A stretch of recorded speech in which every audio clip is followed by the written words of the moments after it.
ജനലുകൾ തുരുമ്പെടുത്ത് തുടങ്ങി. ചുറ്റുഭാഗം കാട് പിടിച്ചു. വീടുകളിൽ വൈദ്യുതീകരണം പൂർത്തിയായില്ല. വൈദ്യുതി കണക്ഷനും ലഭിച്ചില്ല. ഒരു കുടുംബം സ്വമനസ്സോടെ സൗജന്യമായി നൽകിയ ഭൂമിയിൽ ഉയർന്ന വീടുകൾ കുടുംബങ്ങൾക്ക് ഒറ്റപ്പാലം നഗരസഭ ഇനിയും കൈമാറിയിട്ടില്ല. തിരഞ്ഞെടുപ്പിന് മുൻപ് കൊട്ടിഘോഷിച്ച് ഉദ്ഘാടനം ചെയ്ത വീടുകളാണ് 8 മാസം കഴിഞ്ഞിട്ടും കൈമാറാത്തത്. ഇലക്ഷന് മുൻപ് കൊട്ടിഘോഷിച്ച് ഉദ്ഘാടനം നടത്തി. പക്ഷേ വീടുകൾ ഇപ്പോഴും കൈമാറിയിട്ടില്ല. പാലപ്പുറം പാതിരിക്കോട് സൗജന്യമായി ലഭിച്ച 10 സെന്റ് സ്ഥലത്ത് ഒറ്റപ്പാലം നഗരസഭ നിർമ്മിച്ച 5 വീടുകളാണ് കുടുംബങ്ങൾക്ക് കൈമാറാത്തത്.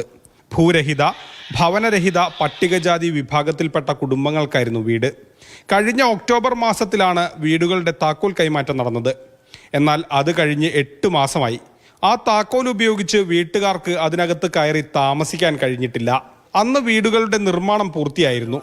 എങ്കിലും വൈദ്യുതീകരണം പൂർത്തിയാക്കുകയോ കണക്ഷൻ ലഭിക്കുകയോ ചെയ്തിരുന്നില്ല.